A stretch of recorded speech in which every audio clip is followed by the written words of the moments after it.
ये अदालत पहुंचे खुद महादेव। फिर जो हुआ उसे देखकर पुलिस वाले भी हैरान हो गए। हर हर महादेव। दोस्तों, ये सच्ची घटना है वृंदावन की। वृंदावन में एक संत रहा करते थे। लोग उनको जज साहब कहकर पुकारते थे। तब लोगों ने पूछा कि ये तो एक संत है, फिर लोग उनको जज साहब कहकर क्यों पुकारते हैं? तब एक ने बताया कि असल में वो संत एक जज थे जो जिले के कोर्ट में फैसला किया करते थे। जिले के एक गांव में एक केवट रहा करता था जो महादेव का भक्त था और बहुत ही भोला था। वो रोज शिव मंदिर जाके प्रभु की सेवा करता था। एक दिन की बात है, केवट को उसके पिताजी ने बुलाया और कहा कि बेटा, तुम्हारी बहन अब बड़ी हो गई है, कुछ महीने में उसकी शादी करनी है, पैसों की जरूरत आन पड़ी है, तुम जाके जमींदार से कुछ पैसे उधार ले आए और उस पैसों से तुम्हारी बहन की शादी कर देंगे, फिर बाद में उनको ब्याज सहित लौटा देंगे। तुम जल्दी जाके पैसे ले आओ। केवट फिर उस जमींदार के पास जाकर कुछ पैसे उधार ले आया और वो पैसे अपने पिताजी को दे दिए।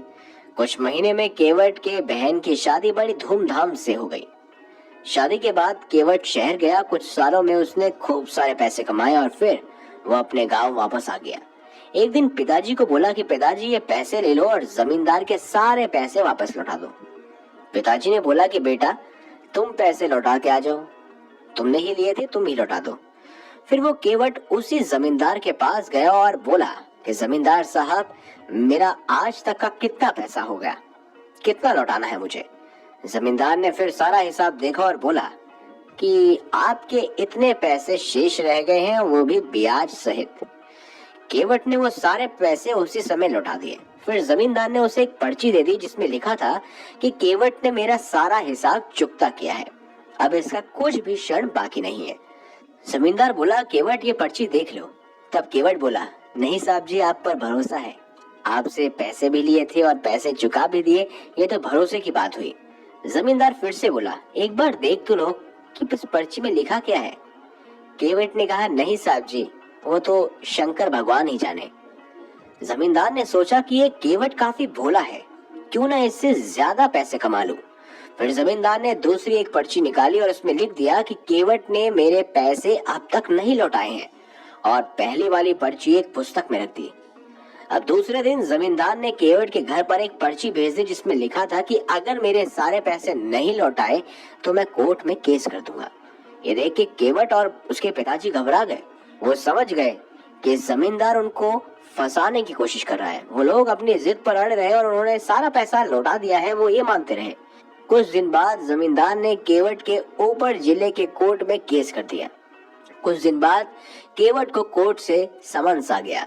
अब तो केवट को कोर्ट में हाजिर होना ही था। वो दिन आ गया जब केवट को कोर्ट में हाजिर होना था। केवट पहले शिव के मंदिर में गया और वहां से कोर्ट गया। कोर्ट में उसको जज साहब ने पूछा कि केवट, तुमने जमींदार के पैसे क्यों नहीं लौटाए भाई? तब केवट बोला, जज साहब, मैंने सारे पैसे लौटा दिए हैं, ये जमींदार झूठ बोल रहा है। तब जज साहब बोले, पैसे लौटाते समय तुम्हारे अलावा कोई और वहां पर मौजूद था या नहीं? तब केवट बोला कि हाँ, शंकर भगवान जाने, वही उस समय मौजूद थे।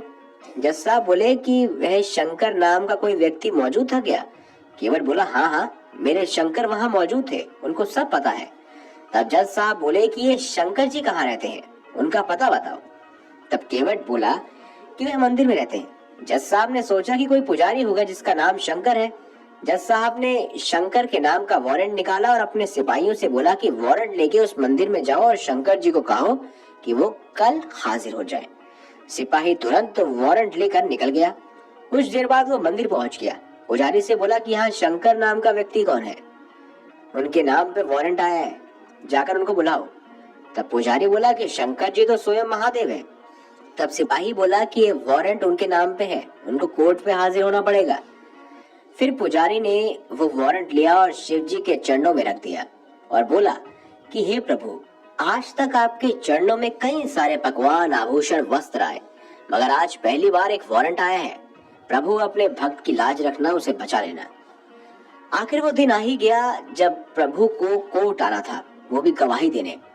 केवट सवेरे सवेरे मंदिर गया, प्रभु के दर्शन किए और बोला कि शंकर जी, आपको पता है ना, आज आपको कोर्ट में आना है, वो भी गवाही देने। मैं आपका इंतजार करूंगा। फिर केवट कोर्ट चला गया। जज साहब आए, सिपाही आए, सब आए। फिर सिपाही से जज साहब ने कहा कि बोलो कि शंकर जी कहाँ है। तब सिपाही बोला, शंकर जी हाजिर हो। तब सिपाही के पुकारने पर शंकर हाजिर हो गए।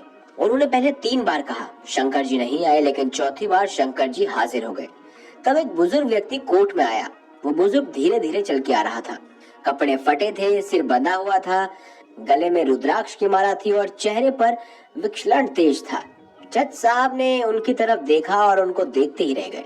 जज साहब ने पूछा, आपका नाम? तो वह व्यक्ति बोला, मैं शंकर हूँ। जज साहब बोले कि क्या उस दिन आप वहाँ मौजूद थे जिस दिन केवट ने जमींदार के सारे पैसे लौटाए थे? तब शंकर जी बोले, हाँ मैं वहाँ मौजूद था और केवट ने सारे पैसे मेरे सामने ही जमींदार को लौटा दिए। जज साहब बोले कि इसका क्या सबूत है तुम्हारे पास? तब शंकर जी बोले कि जमींदार जहाँ पर बैठता है वहाँ दाई तरफ की अलमारी में एक लाल रंग के पुस्तक में वो असली वाली पर्ची रखी हुई है। जज साहब ने तुरंत ही सिपाही को जमींदार के घर भेजा और वो पर्ची ढूंढने के लिए कहा। उसके बाद वो पर्ची जब लेकर आया तो उन्होंने पर्ची जज साहब को दे दी। जज साहब को सारा किस्सा समझ आ गया और फिर वो केवट की तरफ से मुड़े और बोले, केवट तुमने जमींदार के सारे पैसे लौटा दिए हैं, अब तुम घर जा सकते हो। फिर जज साहब शंकर जी की ओर मुड़ के देखा तो शंकर जी वहां थे ही नहीं। उन्होंने केवट से पूछा, अरे ये शंकर जी कहाँ चले गए? तब केवट बोला कि जज साहब वो तो अपना काम करके चले गए। जज साहब ने पूछा, केवट जी ये शंकर रहते कहाँ हैं?